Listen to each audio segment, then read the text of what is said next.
Hello and welcome.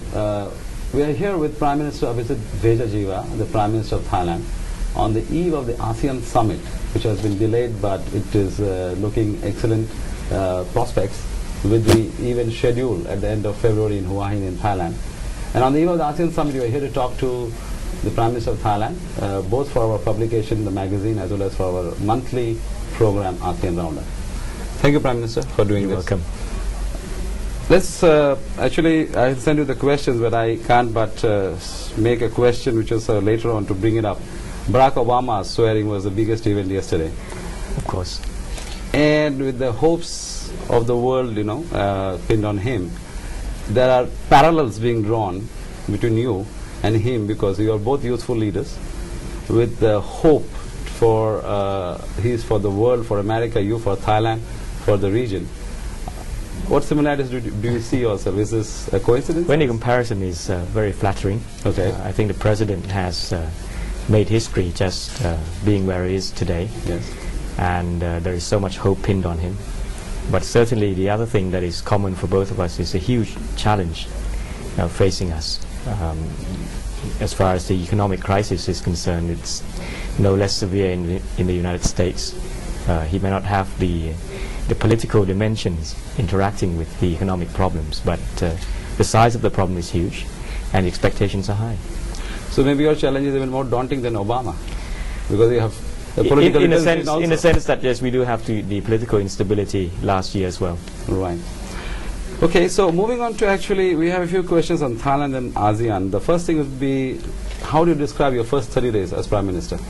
I think we've moved very swiftly. The first month has been a month where we needed to restore confidence, to try to return politics to normalcy as much as possible, and also to create a clear direction as far as how we would tackle the economy. I think we've done just that. We have, to a large extent, restored normalcy. There are, of course, still small protests now and then, but on the whole, I think people can now see a functioning government. Parliament has reopened and things are getting back to normal. As far as the economic challenge is concerned, we've already passed the framework for the stimulus package comprising of a mid-year budget which will be put to Parliament by the end of January, and also other measures such as tax incentives and other policies. These have been passed by the Cabinet, and I'm in the process of very much communicating to the rest of the world and also to the business communities. That's right, but of course, you have your critics and there is several criticisms. We won't get into that because we like to look at the brighter side. Because, however, there have been mixed responses to the cabinet you formed.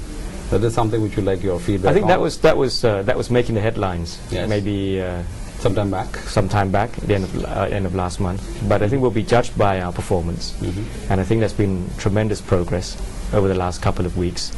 And I think now they're discussing about the components of the stimulus package, and they're waiting to see how we perform. So let me get this on record. You are happy with the cabinet that you have formed and you're standing by. No changes. I think we're working very swiftly. Okay. We've been rewarded by the electorate in various provinces in the by-elections earlier this month to consolidate our parliamentary majority. So things are working. Okay. So we were talking about the economy. I mean, apart from that's the most number one, I would think, on everyone's agenda. What are the key priorities in revitalizing the economy, as per you, the Prime Well, Minister? we've been badly hit in terms of the spillover from the financial crisis, so that exports and also tourism very much down in the last quarter of last year. And it seems that we need to wait a few more months at least before we see clear changes in that respect. So the challenge is really to somehow tap into the domestic market to make sure that there is enough purchasing power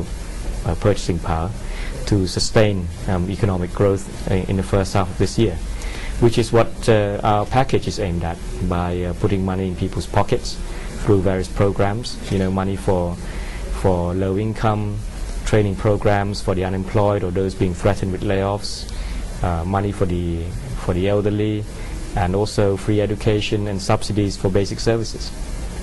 Well, you said exports and tourism being the two key priorities. So you're saying that to offset the fall in exports, you want to revive or... yes. While at the same time, of course, we aim can to... offset the domestic demand, can offset the fall in exports? To some extent, Okay. but we also working very fast to restore confidence in terms of tourism. Okay. We put together a package also for the tourist industry. So the exemption of visa fees, reduction in landing fees, and also promoting tourism through tax incentives. That will help. But I'm already encouraged by the numbers that I see in terms of passengers coming back to Bangkok. And we hope that there will be a swifter recovery than people expected. I have a question here. Apart from us, we have some of the foreign investors and readers too. We are going to ask you. So we have a question from one of our foreign, tourists actually abroad. You know about there's a 5-year visa which elite card members had this. Now the story is that it's going to be suspended for members.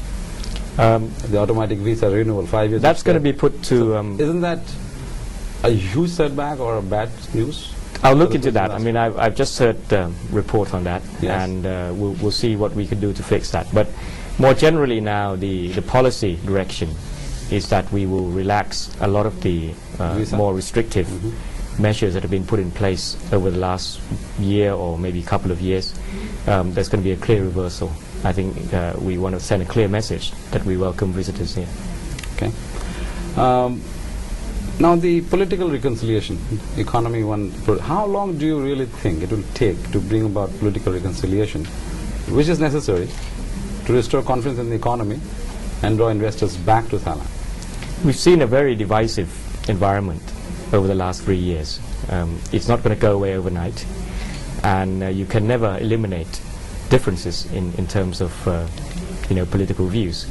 But what I will do is to make sure that any differences are contained and are dealt with by the parliamentary system. So we hope that through a process of reconciliation achieved through justice and the rule of law, we will eventually take the conflicts away from underground, from on the streets, into parliament.